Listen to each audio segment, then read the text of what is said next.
of the other things too that I think managers can think about is one of the great challenges that there's no textbook for this. The question is, what do you do when you see someone in your organization that you think is a leader, has leadership candidates? How do you bring them along? How do you cultivate them? How do you move them toward leadership? They may not be ready right now, but you think they will be. What do you do? And this is a huge problem. And I mentioned before that, there's this tendency, if you give someone leadership and bestow it on them, they overfunction. They start doing things that they think leaders are supposed to do that are often the wrong things. And you can ruin them by giving them by giving them this anointing them as a leader when they're not ready. So I heard this great anecdote I have to share, and it came from Sue Bird, who Sue Bird is the captain of the U.S. women's national basketball team and a huge star in the WNBA, and a terrific example of the sort of captain that I'm talking about. She told me this story, which was so brilliant. I asked her, because she played for Connecticut and she played for UConn and she played for the great Gino Auriemma, the coach there, who is, I think, the winningest coach in the history of NCAA sports. I mean, he's just a legend, an amazing coach. And I said, at what point did you know, did Gino make it clear that he thought you were a captain or that you had leadership qualities? And she said, it happened one day when he called me into his office. And I sat down. I didn't know what he was going to say. And he said to me, Sue, when one of your teammates turns the ball over out of bounds, that's your responsibility. You can go. That was it. That's all he said. Wow. So she knew what this was about. She's smart. She picked up on it. She understood that this was his way of saying that, you can be a leader on this team. But he didn't say that. What he said was, here's what he showed her what a leader does. And what a leader does is exactly what I've described in these captains. It's this ability to, whatever's happening, whatever goes wrong, you feel personal responsibility. The minute something bad goes on, it's your responsibility to address it in the moment, right away, and to try to fix it. And if you're going to be a leader on a team that's going to sustain success, you have to be constantly looking for the one thing you have to do right now to help the group, even if it's not glamorous, even if it's really not your fault, even if it really has nothing to do with you, it's still your responsibility. And I thought that was brilliant, because that's how you do it. You got to bring them along in a subtle way. You can't just say, I see great things in you. That's not the way to reach these people. The way to reach them is to show them what a leader really does, and to give them a roadmap for building these behaviors and building the right instincts, because it's all about instincts. It's not talent. It's not charisma. It's nothing that they were born with. It's all about making the right decisions at the right time. Yeah. It's interesting. There's somebody within our organization that you completely have just described in this episode. And, something else that you could do, if you guys do have somebody who fits this criteria and you want to extend appreciation to them, send this to them. Say, these are some of the qualities that I see in you. It might be borderline cheesy, but it might be one way to communicate that there are really interesting things about them that are highly valuable, that are sometimes hard to articulate. But I'll be sending this to him.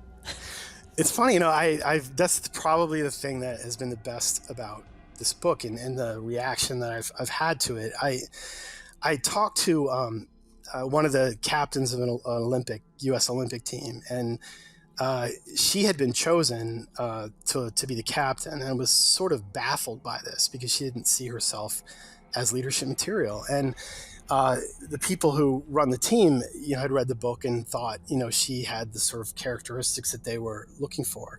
So I got a chance to talk to her, and I told her that we would speak in confidence, so I don't want to reveal her name, but she said that she read the book and she had this very immediate reaction, which was she'd always thought that all of these qualities, her introversion, her the fact that she didn't like to give speeches, the fact that she kept her problems to herself, the fact that she really just wanted to go home and go to bed, and didn't want to go out and party, and all these things that I outlined in the book. She said, I always thought those were weaknesses. I thought those things I had to overcome. I always felt guilty about not doing those things. But she said she read the book and she thought, I felt like it gave her permission to be herself and to to lead the way that she was accustomed to lead and to follow her instincts. And that's really nice, because I think in the end, what we're all after, whether it's business or sports, is the key to success is finding people and identifying people whose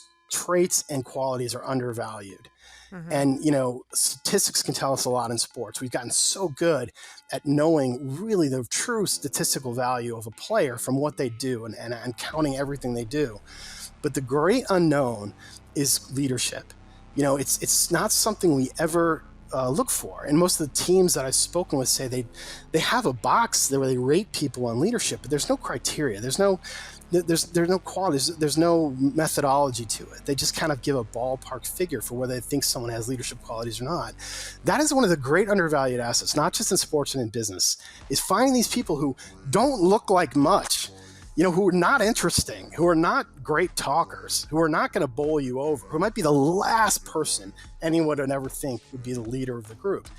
But hiding there in your midst, there are a lot more of them than you realize. They're there, and their value is not appreciated. And if you put them in positions of authority and give them these opportunities, you're going to reap big rewards for a long time. And I think it's an opportunity. I think it's an opportunity to just change our mindset and start looking for different things. And I think there's a lot of upside there for everyone. Yep, no, I completely agree. Well, I encourage everybody to pick up Sam Walker's book called The Captain Class. And Sam, what are you working on next, and how can people find more content from you?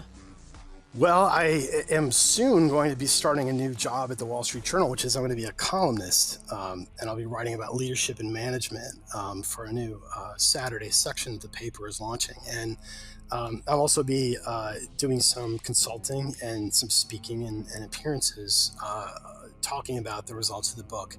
One of the things I'm working on is what people have asked me about the most since the book came out, which is, how do we do this? What are some prescriptive things that we can do? So then the research I'm doing now, I'm really collecting a lot of anecdotes and looking at a lot of research to try to come up with a formula, a guide for managers or hiring managers to help them identify leadership candidates and cultivate them along the way. So I'm not sure what form that will take when I'm finished, but it's been a great project, and I love talking to people. So please feel free to get in touch and tell me your stories, because I'd love to include them. And I'm learning so much from people who have incredible experience and long experience in business and sports. Perfect. So thanks so much, Sam, and everybody, stay tuned to Sam's further work for actionable strategies for your business, because a lot of this conceptual work he's doing is extremely applicable, and I'd really encourage that you, to keep following